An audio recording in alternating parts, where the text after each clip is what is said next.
Reese. Nice to meet you.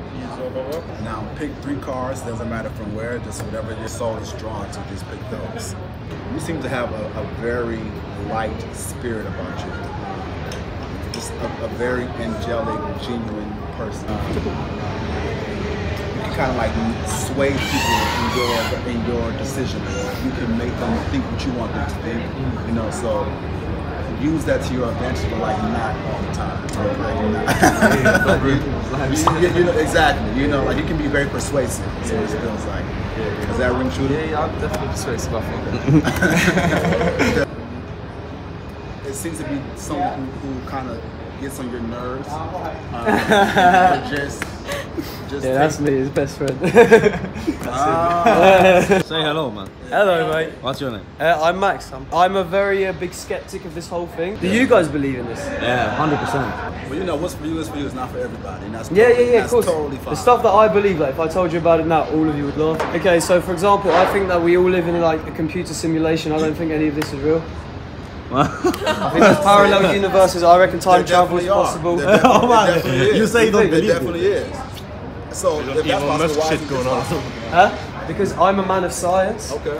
And I think I can work out the science behind this. Okay, so where is the science behind time travel and parallel universes? Basically, sorry to interrupt you. That's alright.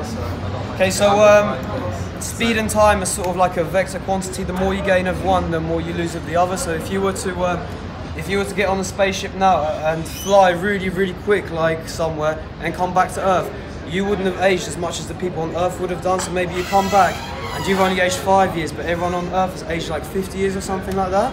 You could sort of go into the future by gaining lots of speed. Like if you travelled at the speed of light, time would actually stand still for you. Yeah. I say to you as a friend, man, you should try this and see what you feel about it. You know. Okay, I'll try it. I'll try it. You're a thinker, so this can be good for you too. 1, 2, 3. Where is Reese? I do it in Dutch. Where is Reese? Make a curse word. Say a curse word. Where the motherfucking is motherfucking Reese? No, a Dutch curse word.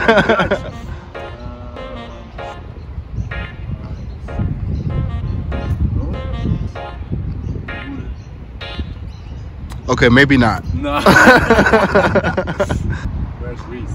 Bam.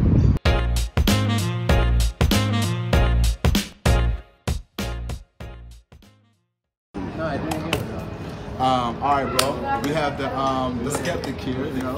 Which is totally The open-minded skeptic. Let's put it that way. Yeah. So pick 3 cars. Doesn't matter which ones. Okay.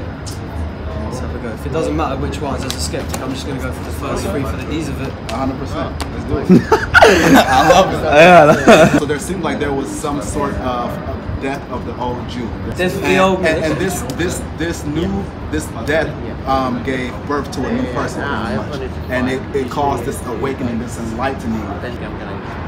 You just took things, maybe took things at face value, but now with this new awakening, with this death, it's like a resurrection.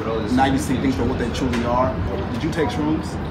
Yeah, I have done before. Yeah. Was that the start of your spiritual journey experience, or just trying to see things from a different perspective? Is that the start of that? Would you say? No, but it was a fucking funny night. Okay.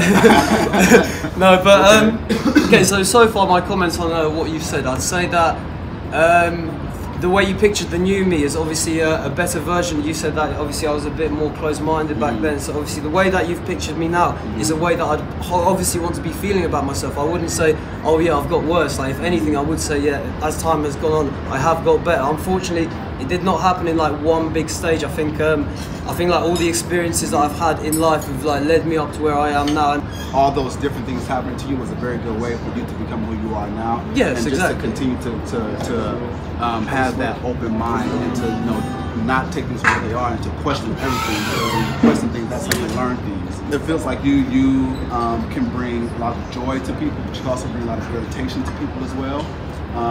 Joy and irritation, is that what I bring to the table? All you bring to the table. I can imagine. You're a smart ass. You know.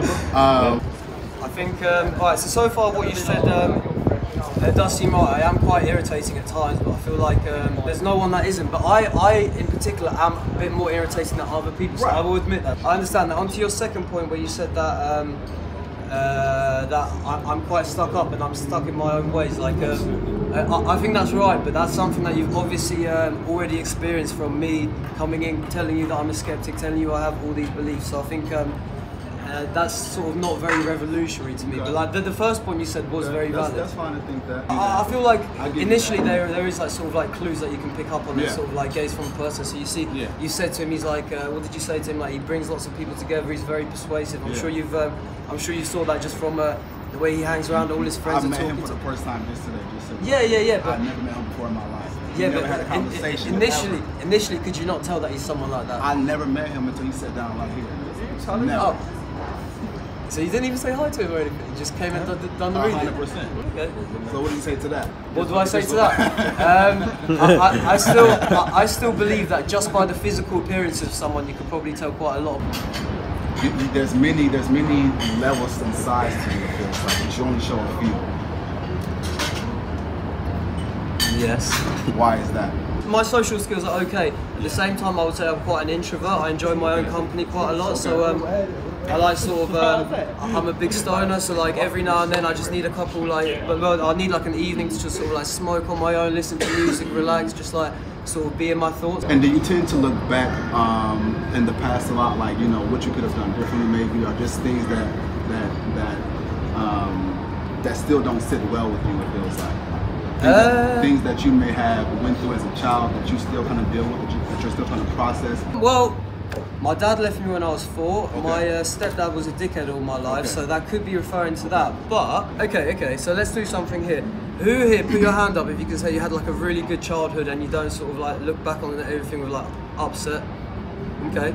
Yeah, it's good, but bad as well. Yeah, but I'm saying something like that isn't uncommon. Like, there's quite a lot of sort of like family problems. Like half the marriages end up in divorce. So I feel like looking back at your childhood, like there is going to be points where you sort of feel like there's like an unhealed wound still there. So I'm the sort of guy who's very forward-looking rather than. Beautiful.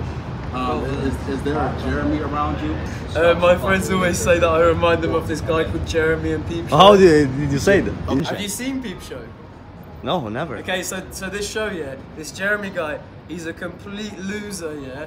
And the only similarity I have with him is that I smoke weed. So my friends, as a joke, say, "Oh, you're so similar to That's him." perfectly fine. But this person, Jeremy, is not very connected to me. This is just a sort of. But the name, there's 100 different names, man. Okay. Man. There's 100 different names. No. There's also 100 different. Open now. You have to open your eyes, man. No. Okay, let me explain my. All right. So there's 100 different names. There's also 100 different fucking stories behind every single name. If you said a random name to me, I'm sure there's someone in my life who could be connected. Like the way, the way this, like my friends. He's a name. He doesn't realize it. It's okay, yo. It's okay. It's totally fine. There's nothing to be scared of, you know, man. It can also be like those little small Okay. details. But Those small details matter just as much as the big details. You know what I mean? Let's continue. But that was pretty much that was pretty much that was it. Bro, either way, like, I love what you're doing. Like, don't think you're trying to disrespect you. Bro, trust me. That's, Like I said, if I didn't care, I wouldn't say anything. Yeah, it's but because we care and we find it interesting that we 100%. speak. And like I said, like, you guys can make me feel no way about myself. Absolutely, You just and you can't. shouldn't. You just can't. Because I know who I am. I'm not here to make you a believer. I'm not here to make nobody a believer. It's just not my thing. I'm just here to give a message, and that's it. Obviously, like when I sat down here, I told you I'm a skeptic, so I'd like to thank you a lot for obviously having me on. And like you said, I was not trying to disrespect you at all. Like, There's no disrespect. you It's believe all what love, you bro. believe, I believe what It's you all believe, and love. we've just come here together in like a nice little sort of conversational way. Like this is how like wars should be dealt with. Let's show This is how criticism. religion It's also should love, you know, because decide you're stuff. showing it. Yeah. Cheers, guys. Nice one, mate. Handshake, yeah.